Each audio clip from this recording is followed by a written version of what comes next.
Hi. Good morning, everyone. I know that we are later than we originally said that we were going to start here on our talk show today. We've just been having, it's one of those things where it is, it must be like Mercury retrograde or something like that because technology was not our friend this morning. So we are going straight Facebook Live here today with no fanfare. Please remember that if you like something that we're saying, to go ahead and show us some hearts, show us some thumbs up. If there's somebody that you think would really enjoy the conversation, to please tag or share it with them down in the comments. And then, as always, please, any questions that are being asked, answer them in the comment section. And then any questions that you have for us, go ahead and put that in the comment section. Any comments that you have, we'll be sure to read them here live on air. So thank you so much. I want to first introduce the panel that we have with us today. We have the fabulous Alicia, owner of Thinking Boutique, where we are broadcasting from today. We've got the amazing Brandy Seifert with Hollywood Hippie, who, by the way, this is going to be important for later, has been in her industry for 18-ish years. And then we've got Nancy Sabino, who's the owner of Sabino IT, and she has been in her industry for 9 years. So what we're going to be talking about today, the title of it is Still Working in a Man's World. And I think it's really, a really good topic for right now, especially given what's going on in the media today with Harvey Weinstein and other stories that are coming out of other problems that are happening for women in the workplace. And my first question that I want to ask to the panel, as well as to you out there, especially for those of you who are in like male-dominated fields, is do you think things have changed, like from the scope of getting into your industry to now? Do you think things have changed for women? So I'm going to say yes and no. I'm going to say yes because I feel like women have been more outspoken. So that is something that has definitely changed. No, in the sense that some mentalities are still the same. And that's always hard to change. So I can see that it's going to take a little longer to change that. But women being outspoken has definitely changed. What about you, Brandy? I was adding a lot of people on here. Can you repeat that question again? You're tagging people. You do have some views. Yes, I was working on that. I appreciate that. So in the time that you have been in production and in makeup and that kind of thing, working on film sets, do you think things over the years that you've been in there have seen a difference? Exactly. Have you seen a change? Not really. Wow. No, I feel like some of the same struggles I had when I was 18, I still deal with. So. Okay. No, yeah. I mean, and it's interesting and I think the reason why that was an important question for me to bring up is because of the fact that I think a lot of women today think, especially since it's 2017 and things are different than they were in the 50s and the 60s. But I think it's just different. I think you think about the Mad Men women, how they were harassed in like very overt ways. I think harassment is happening ways now. So a lot of things are happening, behind closed doors, whereas before, hey, they would say things to, hey, cutie, get this coffee for me, that sort of thing, where it was just like so obvious. But I think it still happens. It's just happening in a different way. I mean, these guys are inviting girls over to hotels to have meetings. So that should be sort of a sign, right? Well, why are we doing a meeting there? And then all of a sudden, there's an assistant and the assistant is gone. So like, we just have to be more aware. And I think one of the main issues why we're not changing is because women are not in leadership power. Like there's very little women in Fortune 500 companies. There's very little women on boards. So until women, I think, get into the leadership roles, we're probably not going to start seeing changes until that happens. To me, that's what I think. Yeah, and I think too that a lot of times, because you do see, while we don't have a lot of women, like because there's the Sheryl Sandbergs out there, so we're like, oh well, yeah, women are getting there, so things are better now, and so I'm just kind of like, percentages are still so different. Mm-hmm. So because of that, it's like, well, are things really changing when it comes to the leadership roles? Sure, we have one or two here or there, but does that really make a difference? Can those small numbers make a difference when it comes to the whole idea? Yeah. So, no, well, exactly. What happened with the Uber people? Remember right. that? Well, it was so pervasive. Yes. That all of these women that were working in IT and were working as engineers, they were constantly being harassed as well, and it was all happening, and people knew about it. And until one person like came up and said something, it must be happening all over the place. It is, and from what I understand, so like to you, because you went, you had a conference recently, and you said that there was a whole topic even over this, and I was listening to a podcast. By the way, an awesome podcast, Stuff Your Mom Never Told You. It's by two women. It's fabulous. Oh, I need and to they listen. it was I very love good. podcasts. And they I did do a too. 2-part Love series on sexism in IT. And so I'm just kind of wondering, like, if you guys at your conference was any of that kind of brought up? Oh yeah, they talked about. I mean, one of the keynote speakers was talking about diversity. So diversity was a big thing, and I enjoyed hearing it. And I was like, yes, more power to us, kind of thing, because I fit into every single one of those categories. But then you walk out of that keynote, and all you hear is this sea of men, and it wasn't all of them, I'm sure, but we heard comments here or there about, like, I can't believe that they're still talking about this. I can't believe that they're making it this big deal. And it's like, well, yeah, if you're tired of hearing about it, then join the conversation, because if you are tired of hearing it, then help change. But see, that's why it doesn't change, because they think there's nothing to be changed. Right. Because they really believe there's nothing really wrong. Well, see, and you were talking about, like, how you think it's covert now.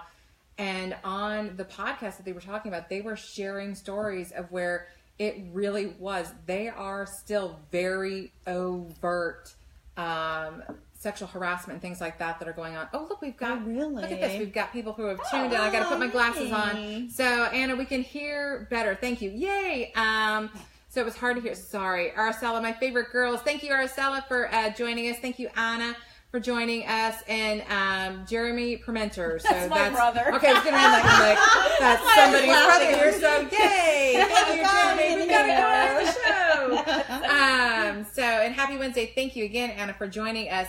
And so yeah, she was talking about their very overt kind of things that were happening. They had shared an example of one of the things. So like Sheryl Sandberg, like the lean in and having a seat at the table and that kind of thing. She said the book that I'm going to get her name wrong. Powell was her last name. She's in IT. She just actually had a big lawsuit in 2013 that she did against the sexual harassment. And she was on a plane, and they're flying to a conference or something, and she's the only woman there. She says, it's really hard to have a seat at the table when nobody wants you there. And she said it was very overt things that were being said and being done, making her not feel like they want exactly like you belong there. Yoda, thanks for joining us. Yoda, you would be a really good person too to kind of talk about too, because she's in architecture. So I would imagine too a very male-dominated field. Diana, thanks for joining. Yay! Yeah, and add your comments, please. Yes, let us know what you're thinking about the conversation. Absolutely. I wanted to clarify, because a lot of people probably are like, how is Brandy in a male-dominant world? So I'm a makeup artist, but I've worked with a lot of men. My first job was on a construction site before I got into makeup, which I don't talk about that job because I hated it, and and they know why, because I may share that in a little bit. It was not good. And then I've been in production for a while, and sometimes you're the only female on set, and so that can get interesting as well. So I wanted to clarify and let you guys know that I have worked in a man's world for a long time. So. Absolutely, yeah, and I'm sorry, because no, it's okay. Because my knowing that you worked I think in people production. think makeup and they think pretty, which is part of the problem too. Working in a male world, like I'm on set and all the men are like, "Whoa," and there's Brandy, a little dainty with her makeup brush, and so I don't really care for that. I'm here to work too, So absolutely. But when I would think too, so and like with the behind the scenes of film industry, I wouldn't imagine, that over the years that you've been within that you've seen a lot of women coming into any of those. Oh, it's so awesome! I do every now and then. I've seen like. Just a few women coming in, and I'm always like, yeah. I've only seen one female doing the boom mic, or you know what that is. And I'm like, that's awesome. Boom mic, just so you know, guys, that's the person who holds the mic up, so that way you can get the audio. Now there's 3 or 4 like big women directors. Yeah. But imagine in the whole scope of movie making. Exactly. That's it? Yeah. Like that's nuts. And it's nuts, and it's kind of so. And I've had this conversation with people, and it's another point that they brought up in the podcast was that in the tech field, women are leaving at twice the rate as men are. And so they looked at, because a lot of people go, well, they're leaving because they got married and they're having kids, so they're going to take care of their kids, and that's why they're leaving. And they actually did the study that that is absolutely not the reason why they're leaving. They're leaving because of the harassment and the hostile work environment that they face every day. And they're just like, I'm done. I can go and take my skills. They're not leaving tech per se. They're going to other places where they can use those tech skills that they have.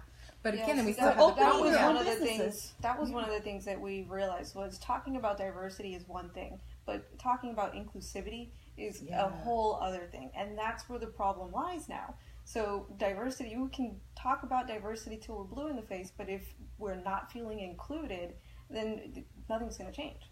No, exactly. It is still going to be a man's world, and that's the part that's difficult, because nobody wants to be where they're unwanted. No, absolutely. Absolutely. Yeah, and I don't think they think there's a problem. I think that's why it continues to happen, because they just refuse to see it as a problem, and they think, well, if you're good enough, then you'll stick around.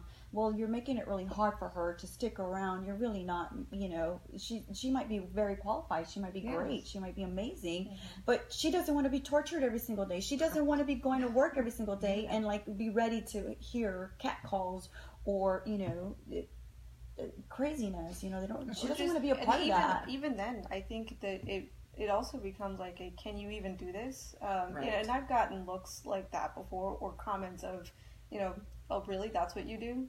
And It's like inferiority because you're a woman. You're not or like, smart or enough, you you're do not the good marketing for the company, right? You do the sales, the point stuff, and it's like, You're the receptionist? Yeah, women have to work harder to prove themselves. They have to work twice as hard to prove themselves, because even though they're super qualified and they're very well prepared, they still come in with the perception that you're not good enough.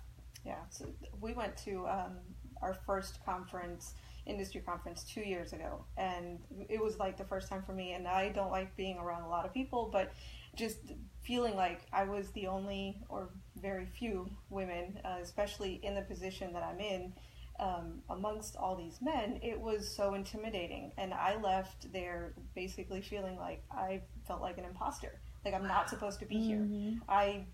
What am I doing here, kind of thing. And so it was a hard experience to go through. And I was like, you know what? I'm not going to feel like that ever again. I have every right to have a seat at the table. And I know things just as well, if not better, than some of the men that are running these businesses. So. Absolutely. So why do we think, and again, this goes out to everybody who's watching, and by the way, Heather's joined us and Soul has joined us, so yay, thank you. And look, and Angel says, and Sabino Jr., so I don't know if that's my husband. Yay! So he says, wave lady. So hi, we're waving to you. So a question then to everybody is, why do we think that, because we see evidence, we've lived the evidence, we hear the stories, why do we think that this is something that is almost acceptable or expected even of men in these male-dominated industries? Why do we think that that's still okay or even expected to happen, that this behavior is okay? Oh, that's a good question. I'm wondering if it's generational. And a lot of these men were raised by men who didn't talk a lot about, having a wife who's equal to you or who's a partner to you. So I think as a mom to two boys, to me, it's like, really raising my boys to be super respectful of women and to be like, treating women with, they're still little, but I think it starts young, when, they see mom working hard, just as hard as daddy works, like seeing those things and those roles that we take at home. I think it's really important. But I think it's a generational thing. I see a lot of men, in their late 60s and 70s. I mean, look at who's in Congress. Look at who runs the legislature. Look who runs the state of Texas. It's mostly men. Well, but okay. Same with IT companies. Right. They're all, a lot of them are the same. I'm not going to say all because they're not, but they're all run by men. Right. They're all run by the same type of man. Same type, yeah. I think that has a lot to do with it. So it's a personality kind of characteristic. So, no, Soul, it is not just you. But okay, I don't know. I'm going to say that, granted, I do not know a lot about the guy who was over Uber. and everything. But you're saying generational, and to me, isn't he more like our age? Yeah, no, he's actually a millennial, but he wasn't aware of a lot of the things that weren't happening. Right. So a lot of the things we're not making it up to him, because a lot of the middle men were taking care of a lot of that, and he should have known. He should have been aware of it, a lot of it. Gotcha. So he wasn't really telling us to wave. Sorry. Well, that's okay, Angel. We wait for you anyways. We wait for you anyways. Like the whole, like, back in the day, the hug. Like when you would do star, hug, star, like virtual. Got it. Sorry. Because I just kind of wonder, is it more like it's the men who are going to go into those fields and into those positions, they are predisposed to that because they've got certain characteristics and they've been around men who are like that, who are showing them that way, like this is just the way we are around the office, you know, like, and it just makes me kind of wonder, and are there any men who are in those fields who see that? So my question, kind of, not to put you on the spot or anything like that, Angel, but if like, but so like how, so, this conversation kind of takes us also to is, how do we change this? I definitely think that having conversations like this on Facebook Live with other women, with people watching, brings about that awareness. But how else do we go about changing this culture? Because this is the culture that's in these male-dominated fields that is driving women out of it. So how do we change that culture? I think my husband's a great example of how we change it. So at the same conference, we had many conversations where he was telling other men, no, my wife is not just a figurehead. No, my wife is not just the title in order to get the women-owned business initiatives, contracts and stuff like that. It's not just that. She's working alongside me 50-50. We share responsibilities not only in the business but in the home, and both equal across the board. So I think it's that kind of mentality that changes it, because now it's changing it for my daughter and my son. I have one of each, so I get to basically show them, hey, you can do the exact same things that he can do, because you should have the exact same opportunities. And, my husband's a great example of pushing that out. So that's awesome. I think it's men who are very much aware of that, like him, to be leading the conversation and to be the ones that kind of say, hey, you know what, that's not right. You shouldn't be saying that. Like, you don't know that. Like, to step in. Exactly. To step in and kind of lead the conversation in another direction. Yeah, absolutely. Because I think, because we were having this conversation before we went live about the fact that while we need women who are standing up and speaking up and calling attention to, we also need to have men who are part of this as well, who, when you see your male coworker making inappropriate comments to somebody, to step in and say, yo, dude, that's not cool. That's not the way to treat somebody. We've got some comments in here.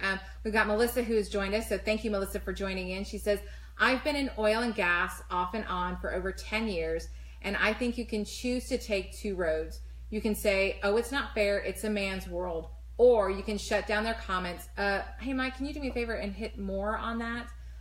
Or you can shut down their comments when they're made and let them know that it's not going to happen with you, and you prove your worth through your work. Remember, too, lots of men are sexually harassed in the workplace, absolutely, and just in general, but it's never talked about.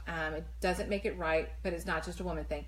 Absolutely. And one of the things, too, like I want to bring up there is that, which I found interesting in that podcast, was that she said it's become a thing, like a soft skill that's been developed in the IT world with women, especially in senior leadership positions in tech, is that they have they're perfecting their skill at being able to brush off the sexual advance without bruising the ego. Because if you aren't if you don't do that, you can feel the repercussions within your job, because a lot of times what that's happening with that man is your boss, kind of thing. And so, but absolutely, it doesn't just happen to just women. It's, I guess maybe that's just the one that's more talked about. Anybody have anything else to? Well, I was going to add to what you just said. So I went through something like that when I was 18. I worked at a contract job, construction site, and I did it know any better. And can I share that story I shared earlier? This is for some, not for delicate ears. Warning. Yeah. Warning.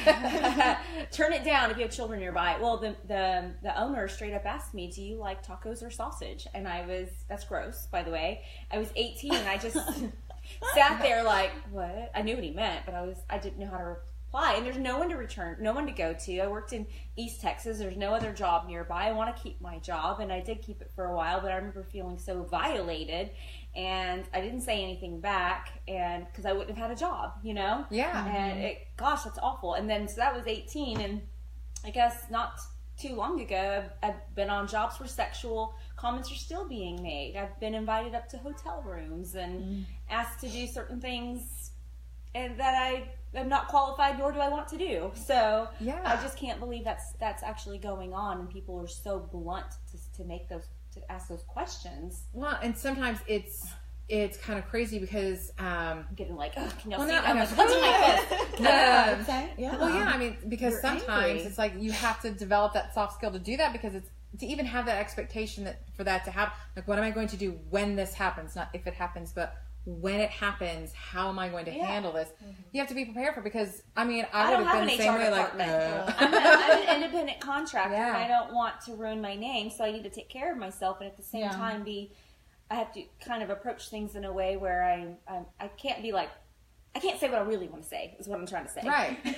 No, absolutely. Yeah, but yeah, I can handle myself, but yeah, I've had to learn to do that. I wanted to read Diana's comment. I've waited on hers for a little bit because there's another piece to why I think some of this is kind of happening. She says, Diana said, women's rights have come a long way within the last few decades. We still have quite a ways to go. Teaching your children, as Alicia mentioned, is so important. And so, yes, and a lot of us definitely, and there are certain aspects, absolutely, where within women's rights have come a long way. But I just recently learned this, the Women's Rights Amendment, and that's something that we've heard about, or not the Women's Rights, the Equal Rights Amendment. We've heard about that. We all assume that our rights are protected under the Constitution because, well, we've got Title IX, we've got Title VII. Well, I just learned that the Equal Rights Amendment actually isn't an amendment that has been ratified by 38 states, which is the minimum required in order to get the Constitution ratified for that. So under the Constitution, women's rights are not actually equally protected as men's rights. Now, Title IX and Title VII, granted, those have given us rights. However, that's legislation, which means that is something that could be revoked or changed, as is happening. I'm not going to go down that road, but as Ms. Betsy DeVos is actually changing Title IX rights that are in there. So she's actually changing that legislation. So those are some things that we have to be aware of, the fact that those particular rights aren't necessarily there. Hey, Mike, could you do me a favor and close the chat that popped up there? Sorry. Angel commented, says, I don't think people, men or women, realize they are doing it. When you shine a light on it, you can see the gears turning in their head. And I think absolutely, I think a lot of times it is, well, this is just how we exactly. I'm like, how is this wrong? Yeah. Ugh, I don't know. I'm still fired up. Well, and us being on the receiving end of it, we get how it's not cool and that kind of stuff. But the guys who have been in these, it's like, how do you not know? For real? I mean, but if that's, I'm thinking of the blunt situations I've gone through. But I think if you were raised a certain way around the same circle, you know how people say you live in a bubble? Right. That's a lot of what happens. If you live true. in a bubble, you don't really know that that's inappropriate, and you shouldn't talk to women that way, but they're around it all the time. They see it all the time, that's how they think it should be. And they don't know, everybody else is different. Yeah. Like, it's a bubble. It's like people live in bubbles, and we tend to do that in many ways, not just that one way. Yeah, absolutely. Diana said, oops, women's rights isn't what I intended in an above comment. Yeah. I was intending to say women equality in the workforce has improved, but has far to go. Great topic. Hard one, as it's such a touchy subject. Absolutely. It can be very touchy because like Melissa had said too, that it's like, it isn't just women that it happens to. I absolutely agree that there are men who are getting harassed And women who are doing the harassing. Yeah, absolutely. Like they're doing and there are women who are harassing women as well. Oh my gosh, yeah. That's what I'm more familiar with. But oh, you mean like in the school system? Yes, ma'am. That is so pervasive. I know. I was gonna say you and I was are a yes. teacher. Yeah. Oh my gosh, the way they would sabotage. Oh was my just gosh, the worst. Wow, that sounds like another talk show. Yes. We have conversations about that. Like yes, that is a be an upcoming episode. To be continued. Yes, that's a to be continued one. So so then some takeaways that we've had so far is the fact of the shining the light on it, talking about it, the way that the women have come out and against Harvey Weinstein and Bill O'Reilly, exactly. Actually, I guess it's called like the Ellen Powell effect. So like that, her going and bringing that out has kind of shined a light of what's happening with women within tech. Yeah.